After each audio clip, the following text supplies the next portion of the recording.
The foundation of Port Charles just cracked wide open, leaving a gaping void where its beating heart used to be. A seismic shift has completely leveled the playing field, forcing everyone left behind to navigate an impossible new reality. The board is reset, the corporate pieces are scattered, and absolutely nothing will ever be the same again. I literally cannot believe they actually. I am sitting here in the dark at 2 a.m., staring at a blank screen, my hands actually shaking over my keyboard because I just finished watching the July 23 episode, and I desperately need to scream into the void. Maxie is gone. Like, really truly permanently gone. I know we all saw the writing on the wall with her being off screen on that extended vacation with the family, but hearing it confirmed out loud, it hits completely different. Hearing Cody and Molly casually drop the absolute bombshell that Maxie, Spinelli, and the kids are moving to Australia. Australia? I am half celebrating because she gets a happy ending with her family, but I am also completely devastated because Port Charles is never going to be the same without Maxie Jones. I mean, I have been watching this show for years and years, and Maxie has been the absolute anchor for so much of the drama, the fashion, the heart of this town. And they just shipped her off to the other side of the planet. React first, explain later, right? So, Cody and Molly are just hanging out, chatting, and suddenly it comes out in casual conversation. Spinelli got this incredible, once-in-a-lifetime job offer, and they simply could not turn it down. So they are packing up Georgie, Bailey, Lou, and James, and they are relocating to Australia permanently. I had to rewind the scene 3 times because I thought I was hallucinating. After everything they have been through, after the whole Peter August nightmare, after the Bailey-Louise fake-out with Brooke Lynn, this is how it ends? A casual conversation between 2 characters who aren't even her closest friends?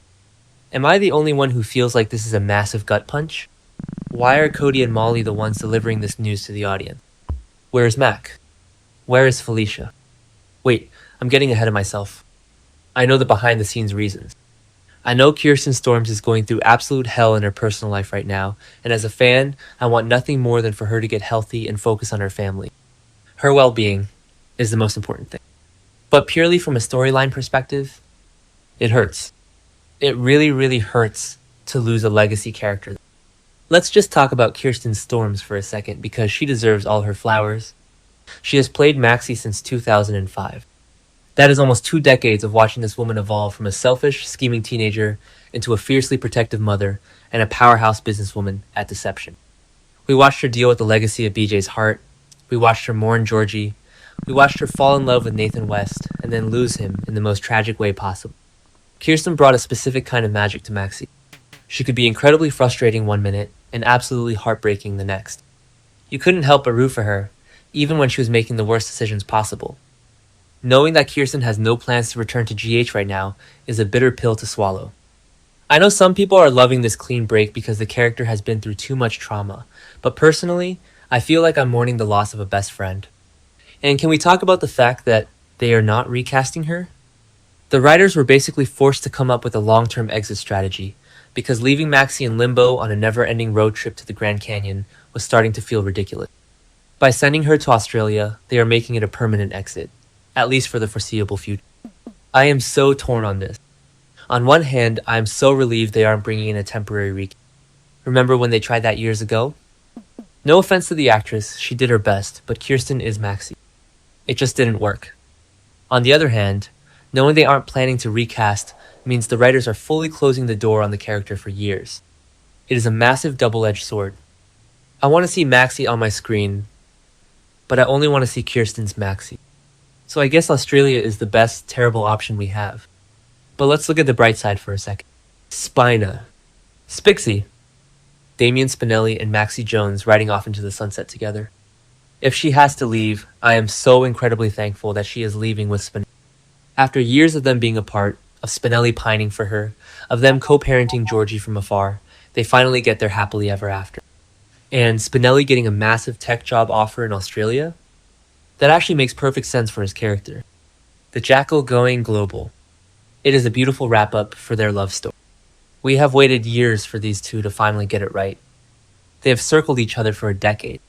So the fact that they are leaving together as a united front is honestly giving me life. And taking all the kids, Georgie, Bailey, Lou, and James. I am so glad they aren't splitting the family up.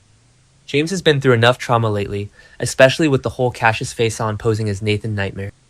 Wait, I am not even going to get into the Cassius stuff, because my blood pressure will spike, and that is a whole different rant. The point is, the kids are safe, they are together, and they are far away from the mob violence and the WSB chaos of Port Charles. Picture James playing baseball in Sydney. Picture Georgie growing up away from the Cassadine drama. It is a good life for them. But what about Mac and Felicia? This is where I start getting mad again. Felicia just lost her daughter and all her grandchildren to another continent. Mac has been a father to Maxie for her entire life. How are they going to cope with it? We didn't even get a proper on-screen goodbye with them. That is the part that stings the most. When a legacy character leaves, you want the tearful farewells at the airport. You want the montage of memories. You want the emotional closure. Instead, we get secondhand exposition from Cody and Molly. It feels cheap, honestly. I know the writers were backed into a corner with Kirsten's sudden unavailability, but they could have done something more honoring to the Scorpio Jones family legacy. I mean, remember when Lucky Spencer left? At least there was weight to it. This just feels like a band-aid being ripped off. Okay, back to the point. Because the Australia move wasn't even the biggest shocker of the episode. The Deception shares. I am literally screaming at my television. Maxie sold her shares of Deception to Michael Corinthos? What in the actual corporate espionage is going on here? I did not see this coming in a million years. Maxie has poured her blood, sweat, and tears into Deception. It was her baby. And she just hands her voting power over to Michael? I kind of get her reasoning. She thinks Michael will put the company first and not get caught up in the petty catfights between Lucy and Tracy. But Michael Corinthos? The guy who is currently up to his neck in ELQ drama, Aurora Media, and his own messy divorce with Willow? This is going to be an absolute disaster, and I am 100% here for it. Let's break down Michael's involvement. Michael is a ruthless businessman when he wants to be. He learned from Edward Quartermain and Sonny Corinthos. He is not going to play nice with Tracy or Lucy. He is going to come in and completely shake up the Deception gang.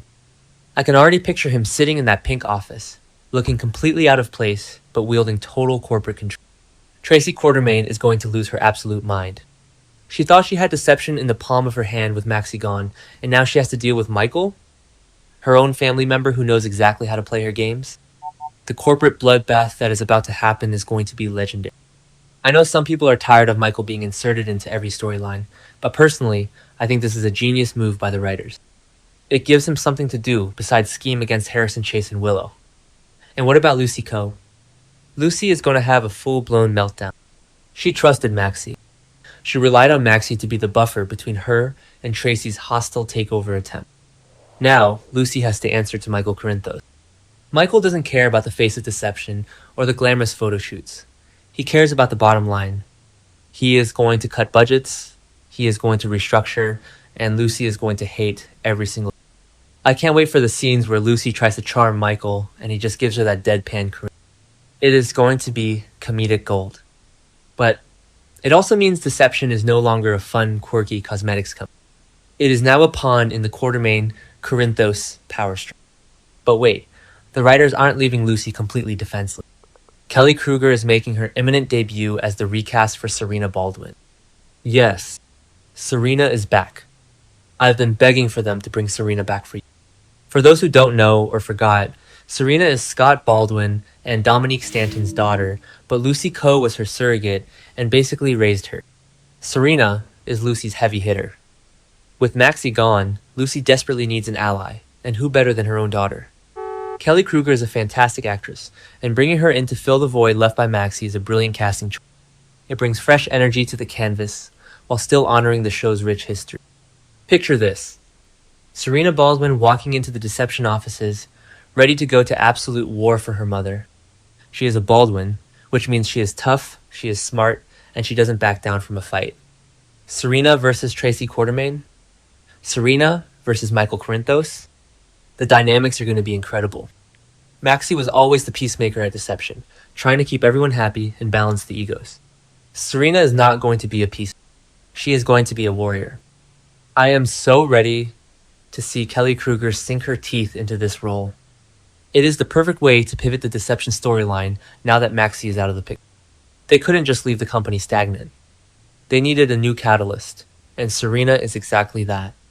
Even with Serena coming in and Michael taking over the shares, it is impossible to ignore the massive hole Maxie leaves behind in Port Charles. Who is going to be the fashion icon? Who is going to give the terrible but well-meaning advice? Who is going to organize the nurses' ball? Oh my god, the nurses' ball. Who is going to run it now? Maxie has been the driving force behind the scenes for years. Lucy is the face of it, but Maxie did all the actual grueling work to pull it off. Are they going to hand it over to Brooklyn? To Sasha? It just won't be the same. Maxie had this unique ability to connect different generations of characters. She was friends with everyone from Carly to Sam to Trina. Her absence is going to be felt in almost every single social circle in town. It really makes you look back at her entire journey. From the heart transplant as a little girl, carrying BJ's heart inside her chest. That is daytime legacy right there. She survived the hostage crisis at the Metro Court. She survived Levi. She survived Peter August's reign of terror. She has been through the absolute ringer. Maybe she deserves to just sit on a beach in Australia and watch Spinelli code while her kids play in the sand. As much as I am venting and complaining about losing her, I have to admit that the character has earned a rest. She has been the punching bag for so many tragic storylines. Letting her leave on her own terms, with her family intact, for a positive reason like a job opportunity, it is rare for a soap opera character to get out alive and happy. We should probably be grateful they didn't kill her off in some ridiculous explosion on Spoon Island to tie up loose ends. So where does this leave us? The landscape of Port Charles is shifting drastically. Jason is back and leaving the mob. Anna is dealing with her mental health crisis. Cullum is wreaking havoc, and now the Deception crew is completely overhauled. It feels like we are entering a brand new era of General Hospital. I am terrified, but I am also kind of exhilarated. Change is hard, especially when you have been emotionally invested in these characters since 2015 or earlier. But change is also what keeps soaps alive. If things stay the same, they get stale. Michael taking over Maxie's shares injects immediate, high-stakes conflict. Serena Baldwin, returning, injects immediate nostalgia and drama. The writers are making bold moves. Some of them are forced by real-life circumstances, but they are leaning into the skid, and I have to respect that. I just know I am going to miss Kirsten Storms so much. I'm going to miss her comedic timing, her expressive eyes, the way she could deliver a line that made you laugh and cry at the exact same time. I hope she knows how much the fans love her and how much impact she has had on this genre. Whatever she is going through, I am sending her all the positive vibes in the world. And as for Michael Corinthos, he better not run Deception into the ground. If he ruins the Face of Deception brand, Lucy Coe is going to murder him in his sleep, and I will personally provide her with the alibi. Okay, I need to go to sleep. My brain is fried from all this drama. But seriously, what an episode. GH is not playing around this summer. Will Michael Corinthos destroy Deception from the inside, or will Serena Baldwin's return save Lucy's empire? Drop your wildest theories in the comments below, hit that subscribe button, and let's discuss.